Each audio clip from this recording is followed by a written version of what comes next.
আসসালামু আলাইকুম ওয়া রাহমাতুল্লাহি ওয়া বারাকাতুহু ইন্নাল হামদালিল্লাহ নাহমাদুহু ওয়া নুসাল্লি আলা রাসূলিহিল কারীম আম্মা বা'দ।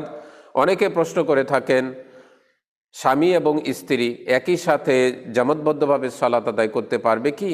স্বামী স্ত্রী একই সাথে জামাতবদ্ধভাবে সালাত আদায় করতে পারবেন, তবে শর্ত হচ্ছে স্বামীর ইমামতিতে স্ত্রী তার পিছনের কাতারে দাঁড়িয়ে সালাত আদায় করতে পারবেন।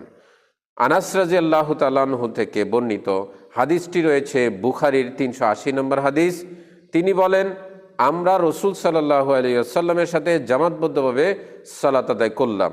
আমি এবং ইয়াতিম বালক রাসূল সাল্লাল্লাহু আলাইহি ওয়াসাল্লামের পেছনে ছিলাম এবং বৃদ্ধ মহিলা তিনি আমাদের পিছনের কাতারে দাঁড়ালেন। এই হাদিস থেকে বোঝা যায়, যদি স্বামী স্ত্রী তারা জামাতবদ্ধভাবে সালাত আদায় করতে চান, তাহলে স্বামীর ইমামতিতে স্ত্রী পিছনের কাতারে দাঁড়িয়ে সালাত আদায় করতে পারবেন।